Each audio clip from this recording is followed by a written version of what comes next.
Tungo na tayo sa ating second and final movie for today. As VMX continues to push boundaries with bolder and more intense stories, we now turn to its next big offering, an action-packed thriller that will take you deep into the underworld. Directed by VMX cult director Direk Roman Perez Jr., VMX unleashes Pasacalye.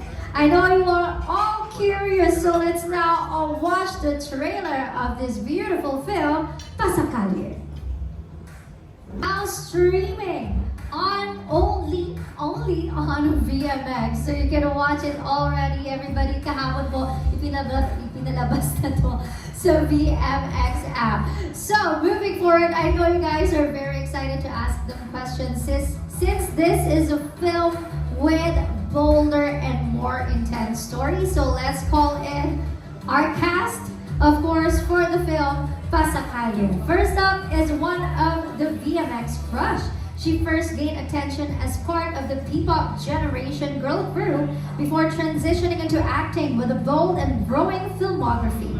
We've seen her first in the VMX film Doblado and was also part of Quincenas Katapusan, Secrets, Star Dancer, Hosto, Stag Servidoras, Belia, Beat, the series High on Sex, Halo Halo X, and many more. She also starred in the Viva Films movies Expensive Candy, Isolated, Wonderful Nightmare, and was seen in the Viva One series Seducing Drake Palma. Please welcome the beautiful Denise Esteban! Magandang hapon po sa inyo lahat. Maraming salamat po sa lahat ng pumunta. There you have it. That was Denise. Looking very fresh today. Yes. Oh, before you sit down, I'm sorry. Let's have your photos taken. Thank you very much. Sayang yung outfit. Maganda yung outfit. Kailangan may photo. Alright. Please face center, Denise.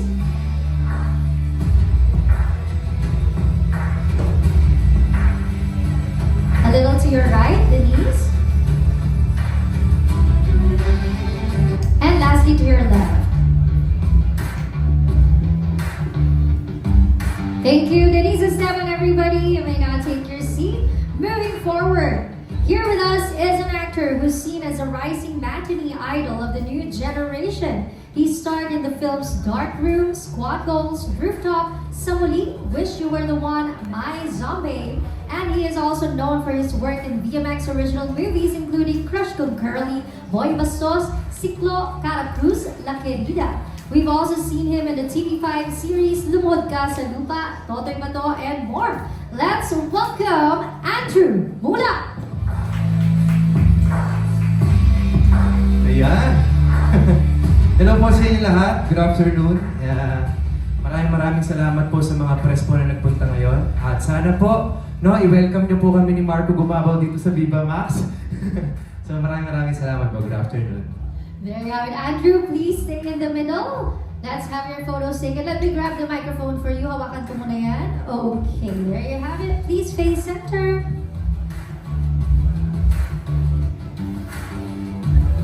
Next, to your right, please. 3, 2, 1. And to your left. Lastly, isa na lang, sa kaliwa. There you have it. Thank you, Andrew Mulak, everybody.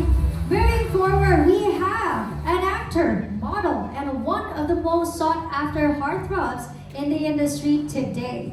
From romance to drama, he has continuously captured audiences through his memorable performances in films such as Para sa Broken Hearted, Just a Stranger, Baby Boy, Baby Girl. On television, he has also made his mark in Los Bastardos, Di Na Muli, Minsan Pa Nating Hagkan Ang Nakaraan, and so much more. Please welcome Marco Gumabay! Hello!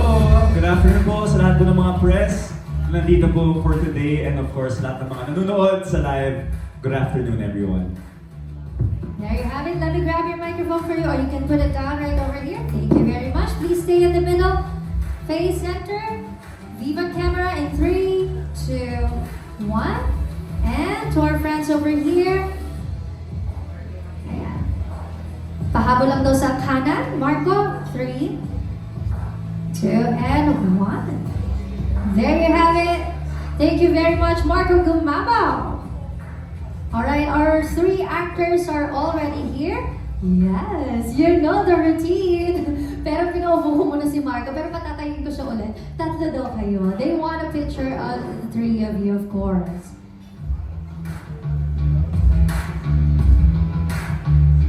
Okay, this time, Viva camera first in 3, 2, and 1. 3, 2, and 1. Next, saglit na tayo sa kanan. We have our 2 friends over there. 3, 2, and 1. Lastly, dito po tayo sa kaliwa. Mas matagal ng kaunti dahil marami pong cameras dito sa kaliwang side natin. Thank you very much. That's it. And now I think they are very ready to answer your questions for our Q&A. But before that, again, let me reiterate, we will be limiting 2 questions per follow-up questions. Once again, we will be limiting to 2 questions per press member, and that already includes your follow-up question. We kindly ask everyone to please refrain from asking offensive and personal questions. We will only entertain questions related to the film Pasakale. And as always, we will have batches to be on standby mode, so please wait for your turn. Speaking of batches, for our first batch.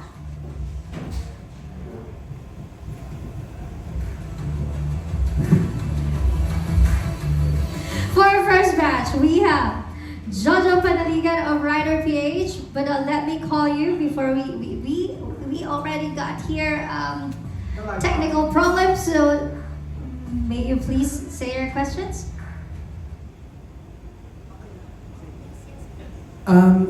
Kay Marco and Andrew, ano na iba itong role na to sa mga nagawa niyo na in the past, maybe in terms of preparation, internalization, or immersion? Mark. Well, of course, itong role na to dito, no, it's very different kasi first time ko talaga na gumawa ng pelikula na full action. So, this is a full action-packed movie. And yes, nasa VMX kami, pero don't worry, wala po kami sadly, wala kami mga sexy scenes dito. Kung yun po ang natatanong ng mga, sadly. Pero of course, lahat naman po ng every character no, na binubuo talaga ng isang artista, iba-iba naman po talaga ang process ng pagbuo ng isang character. Dito naman po, of course, kung makikita po ninyo, mga bikers kami dito, mga BMX riders. So talagang kami ni Andoy, tumambay kami talaga, nag-brainstorming kami. Pinag-usapan namin kung paano magiging dynamics ng character namin kasi dito, para kami magkapatid. Para kaming lumaki simula pagkabata hanggang sa pagtanda. Kumbaga, best friend o bilang tropa at magkapatid ang turingan namin. So, of course, kasama sa proseso ng paghahanda, mga pag-bonding sa kapatid mo, tama. Ayan. Andrew.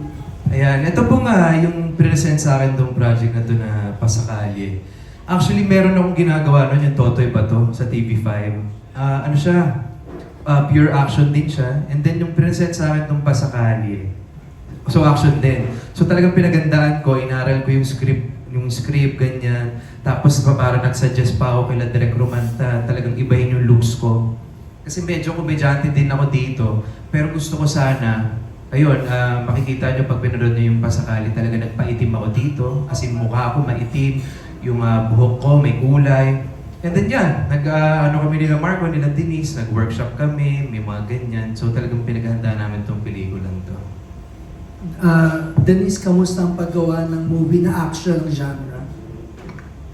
Okay lang naman. First time ko rin po gumawa ng ganito ka-action na movie. Masaya naman po, and lalo na yung mga stunts, yung mga pag pinapanood na kung ano yung pinanggalingan ng pinapanood nyo na sa screen na na-edit na, kung paano siya sinushoot, nakakatuwa po and nakaka-believe yung mga gumagawa nasa likod ng camera talaga. Salamat. Thanks, G. Thank you. That was Jojo Panaligan of Rider PH. For our next question, we have Phil Star. Hi, Andrew. I miss your dad. Miss ko na din po eh. Oh. Anyway, kung bibigyan nyo ng tagline yung movie nyo, yung pwede isama sa poster, parang catchphrase, ano kaya yun? Ako para sa akin, brotherhood. Ayan. About Denise and Marco. Blood is thicker than water. Pero Tagalog. Profound.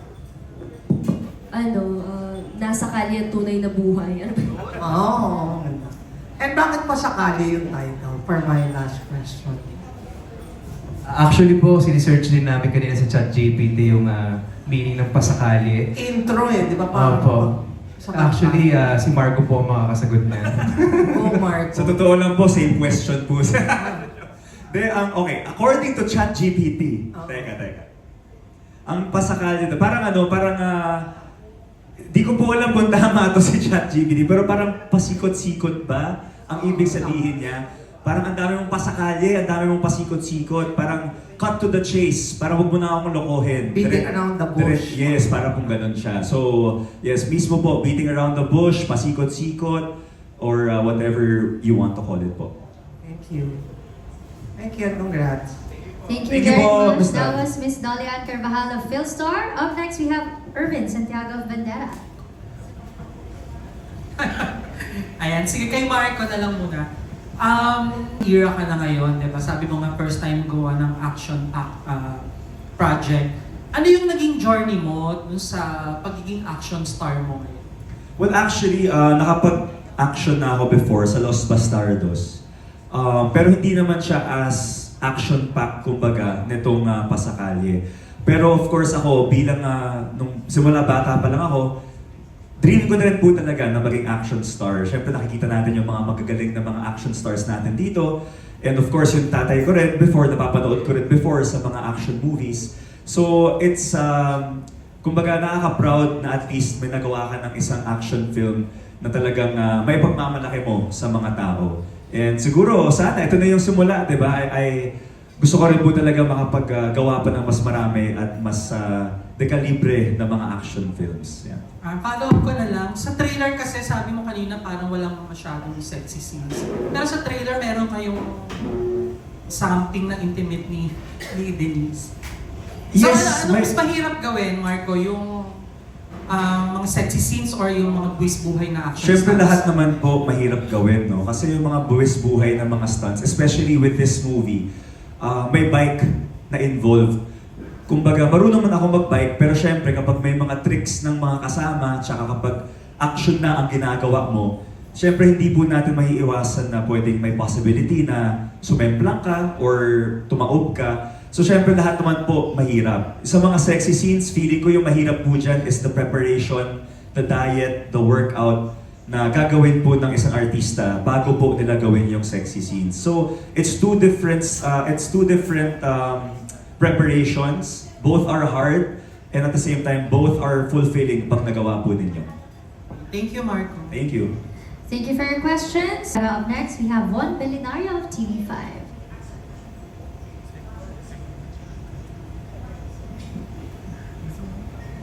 Hi guys, congratulations. Unang-unang question kay Marco. Marco, ito ba yung first in how many years mo ng VMX? Kasi parang before we remember, you had a VMX project with Kylie. Pero parang medyo matagal na siya. Opo, I think that was 2022 if I'm not mistaken. Oo. Yung Baby Boy, Baby Girl, yun yung last. Ayun. Hindi po, sorry po. My Husband, My Lover pala. Ayun. Yes. Pero how does it feel to be back sa VMX genre ng Viva? Of course, syempre nakakatuwa, no? It's very exciting na nandito ulit po tayo sa VMX. Actually, first ever show ng Viva Max before, kami rin po ni Kylie. And kasama rin namin doon si Sian Lim. Yes, so syempre, Buena Mano, yung series po namin na yun before, parang, ano yung title ulit nun? But sa Pangasinan po kami nag-shoot. And syempre nakakatuwa na now I'm back here in VMX and we're creating different genres of movies or series. So nakakatuwa na at least very diverse yung platform po natin ng VMX na talagang we can also cater to a lot of different genres na pwedeng mapanood ng lahat ng tao. That's good. Welcome back, Marco. Thank you po. It's good to be back. Thank you. Yung second question is for Denise. Denise, maraming natuwa nung nagteatro ka sa Anino sa Likod ng Buwan. Maraming pumuri sa naging performance mo. Dahil parang maraming nagsasabi na you elevated your artistry. Any plans ba na bumalik sa teatro after VMX projects? Oo naman po, hanggang may opportunity po na binibigay or may mga auditions. Actually, nag-audition ako sa mga nakaraang mga, ang tawag dito, sa mga play na mga musical. Pero ayun, naghihintay pa rin ng mga callback, gano'n. Hanggat sa may mga makitang audition, go lang po ako kahit ano naman. Tsaka iba rin po kasi yung feeling pag nakakaapak sa Ano theater. yung feeling kapag nagtateatro? Kasi marami nagsasabi na yung ibang artista pag nagteatro daw, iba daw yung puso at passion. Ikaw, coming from theater, ano na experience mo doon? Ano po, syempre nandun din yung pag-a-adjust ko kasi syempre pag sa camera hindi naman ganun kalaki yung galaw kasi since kailangan mo magkasya dun sa frame. And then sa teatro po, napakalaki ng stage so kailangan mo i-occupy, kailangan mo i-stretch yung kamay mo, yung boses mo. And yun po, marami po akong natutunan din lalo na dun sa mga kasamaan ko, kay Ate Laura, kay Sir Tox, and kay Direct June. And marami rin po akong natutunan at sobrang thankful po ako nakuha nila ako dun.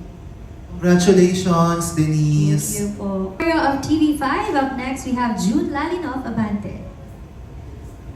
Hello, yan.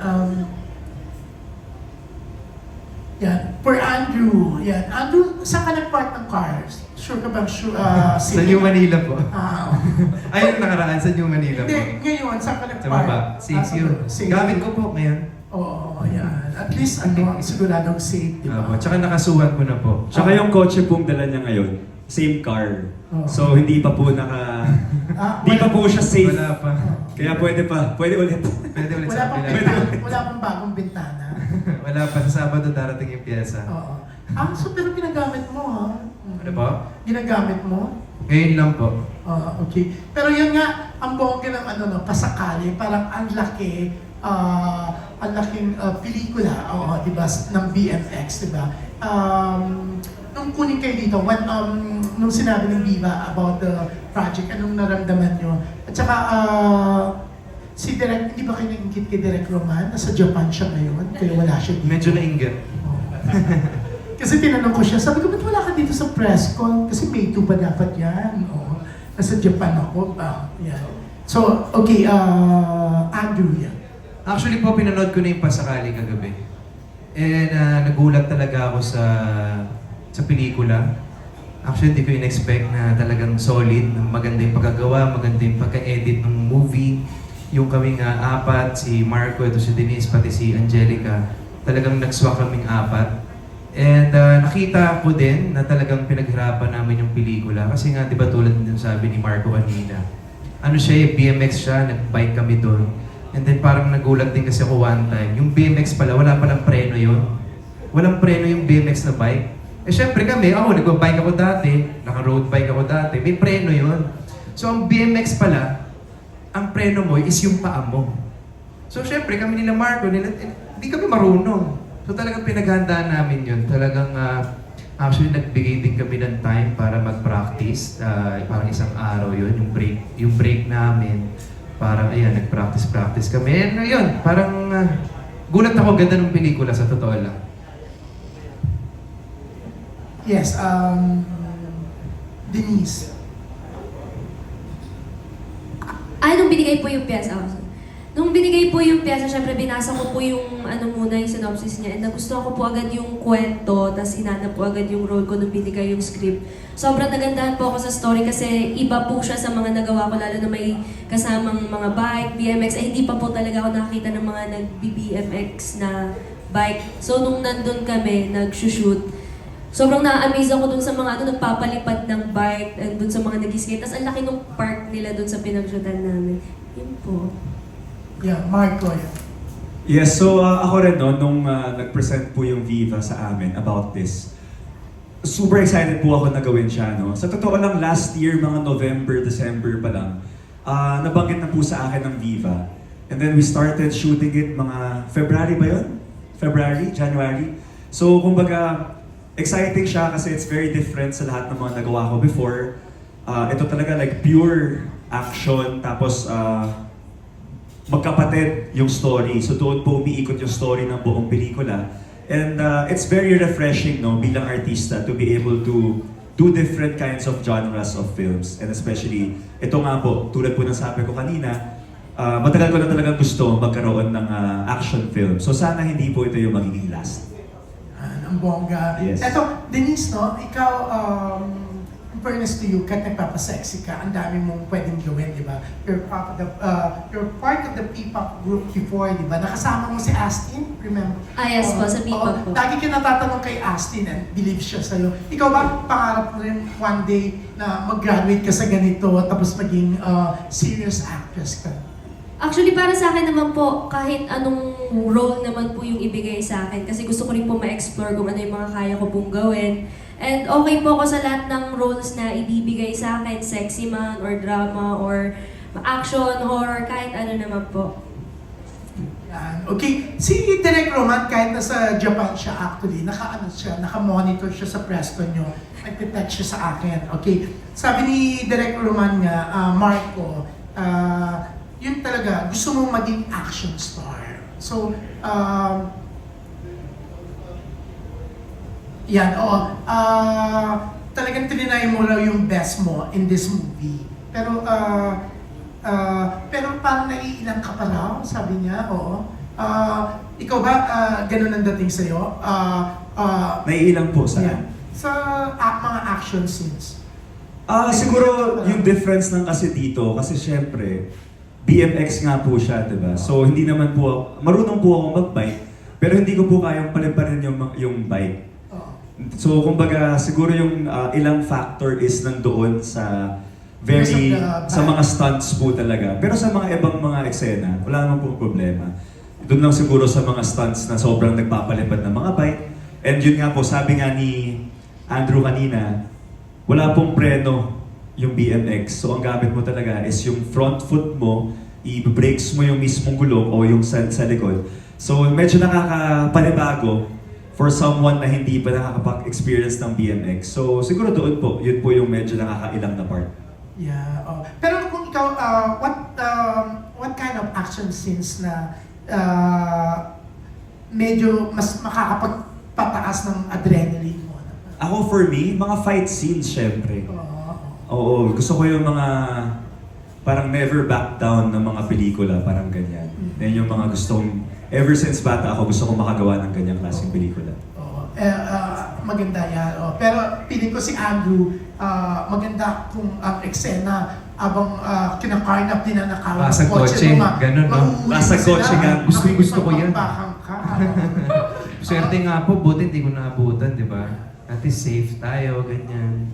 Ay, Pero hassle. yan, thank you very much. Please, Thank you. the way you guys answer talaga is wala nang mga pasakali, walang paikot-ikot. Yes, mismo. Oo, Yung word of the day. Walang mga palabok, di ba? Yan, Jean Kylie, maraming salamat. Thank you very much. Up next, we have Richard Paglicaon of Lionheart TV. Hello, good afternoon. Congrats sa Pasakali. So, okay, yung question ko para sa inyong tatlo, VMX films are often known for sensuality, but your projects also explore deeper human emotions and social realities. So, how does Pasakali push your storytelling style further as actors?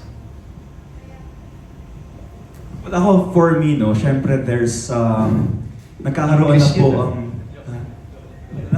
diba yung VMX, pag sinabi mong VMX, people already expect na gagawa ka ng sexy film or gagawa ka ng medyo daring na mga pelikula.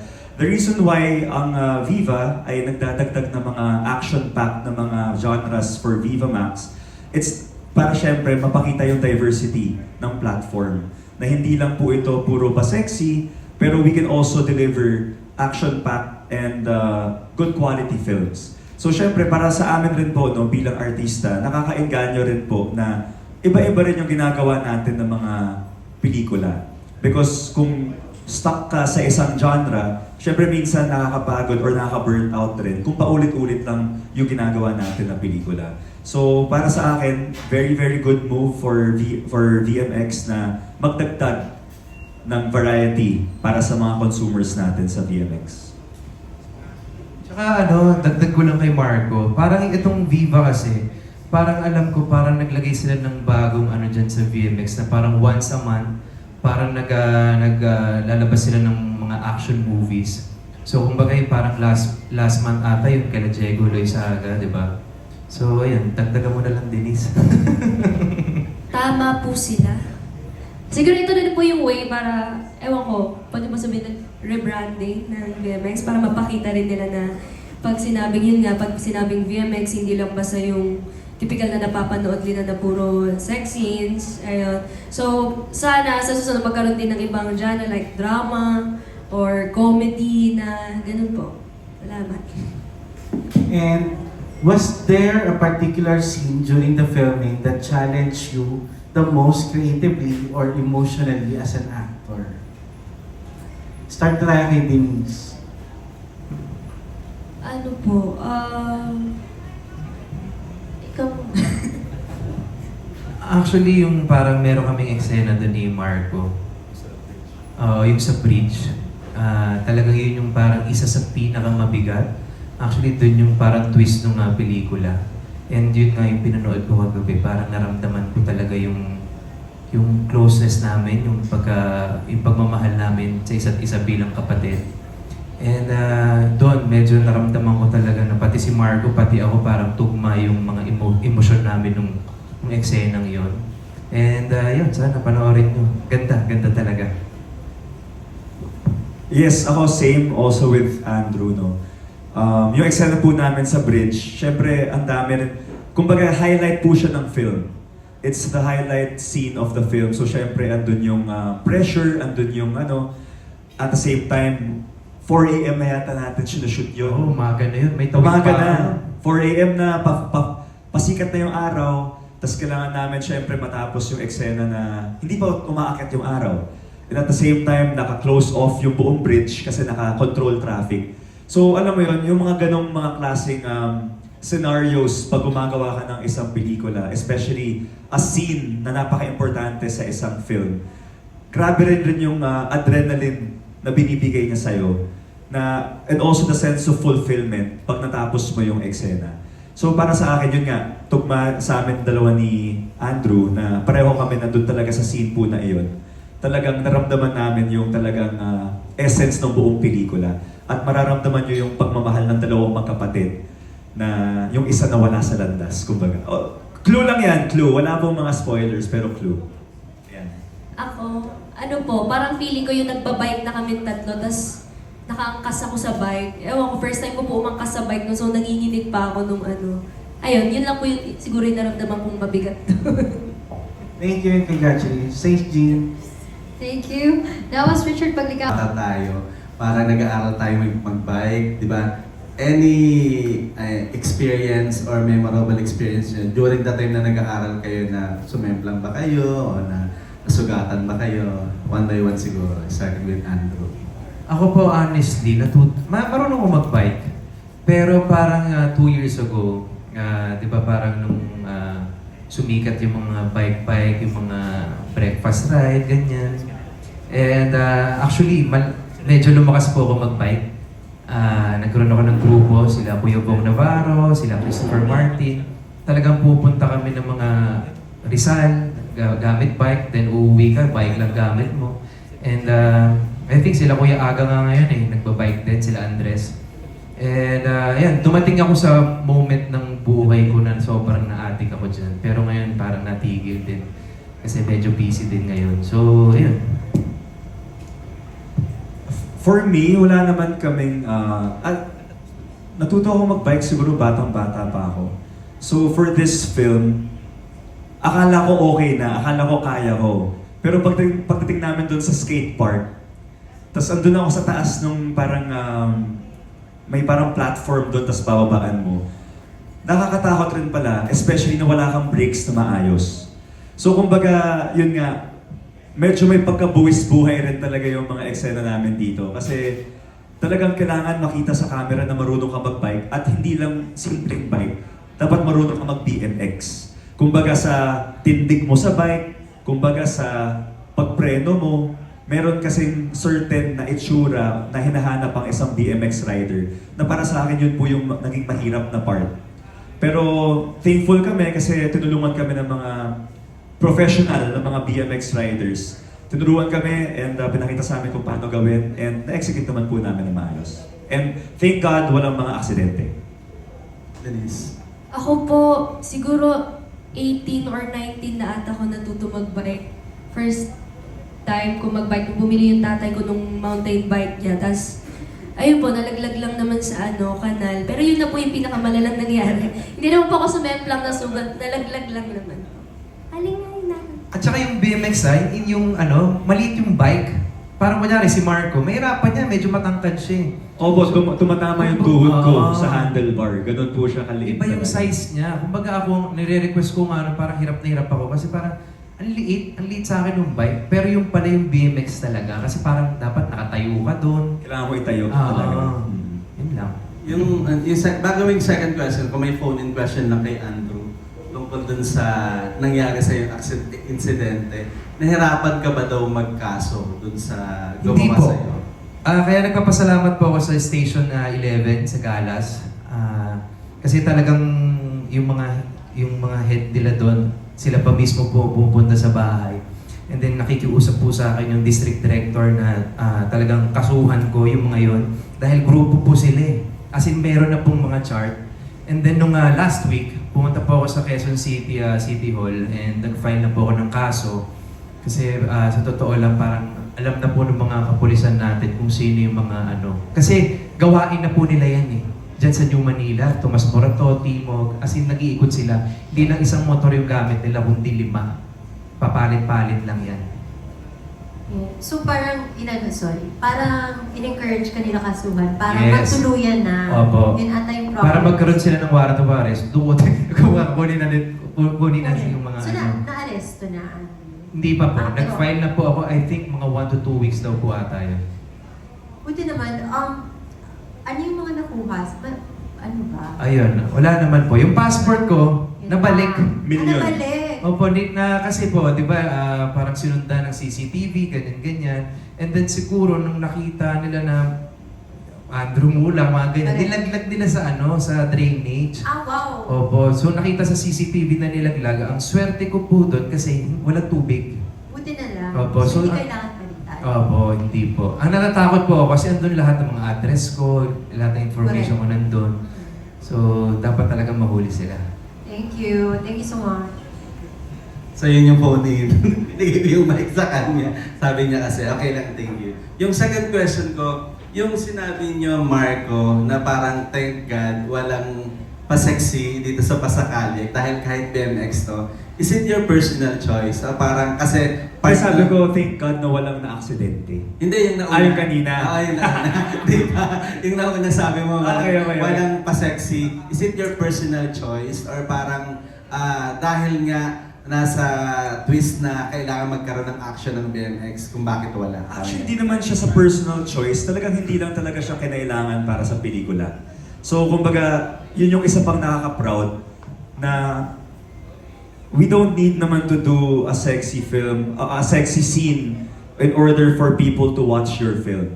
Kumbaga, the story itself can already capture the interest of people without any showing of skin. So, kumbaga, nakaka-refresh lang na, kumbaga, ang sarap lang isipin na kung papanoorin ng mga tao to dahil sa kwento at dahil sa acting ni Andrew Mulak, syempre. Okay, thank you. Kala ko yung mali dinig kanina. Okay. Thank you, congratulations. Thank you po. Thank you. That was Alan Sancon of Stars Photo Vids and of Megan of Jayco TV. Hello guys, congratulations. So, how does it feel working with you guys? Kayong apat? Is it your first time working kayong apat? With Angelica. Kinalimutan mo naman yung Love of It's not Andrew's here life. now, but kayong apat. Ako po, si Marco, nakasama ko na yun. Tumahimik ka na dyan. Nakasama ko na to sa pelikula, yung horror, yung Rooftop. Ito si Denise, parang nakasama ko na. Nakasama na ba kita? Hindi ba ba? First time. Yeah, How was first it? time. Okay naman. Gano'n naman pag may feel ka, di ba, talaga magiging magkaibigan kayo doon, ganyan. And ayun.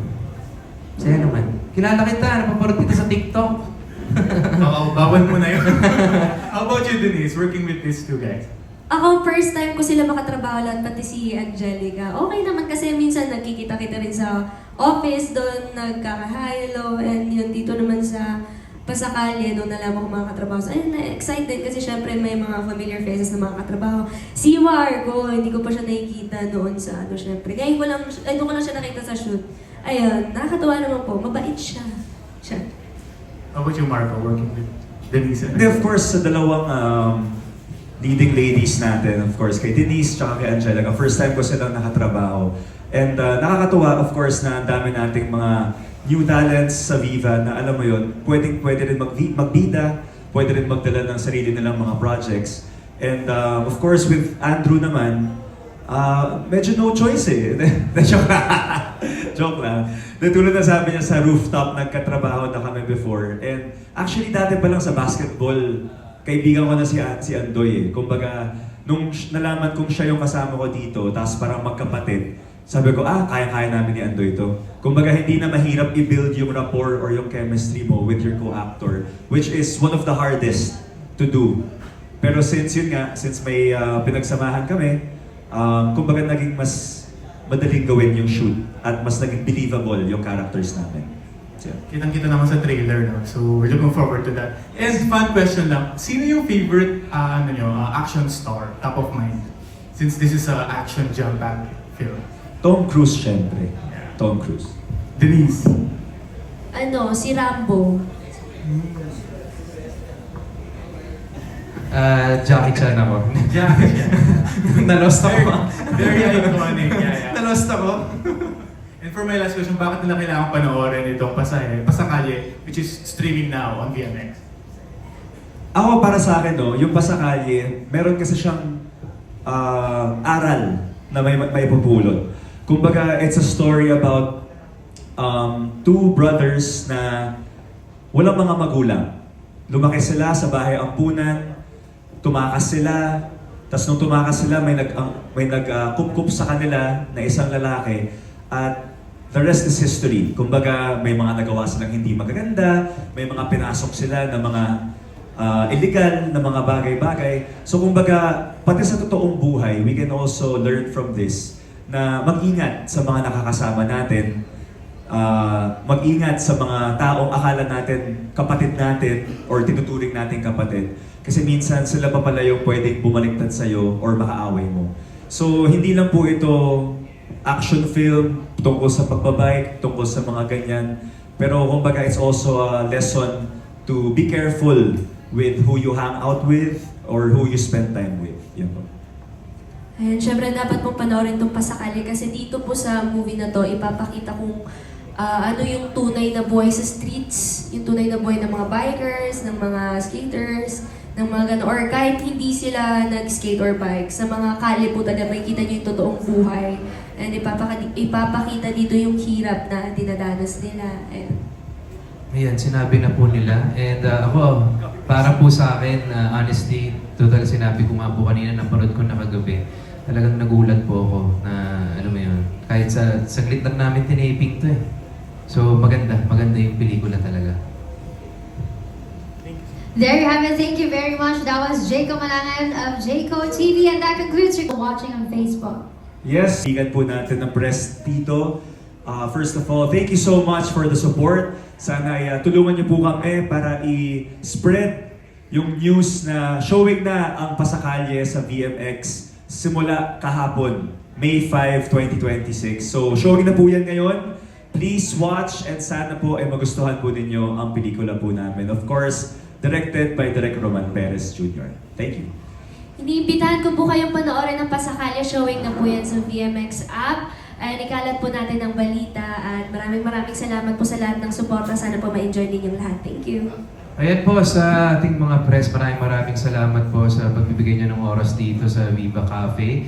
And of course, maraming salamat sa Viva. No? And sana po, panoorin niyo po yung Pasakali sa VMX. Thank you.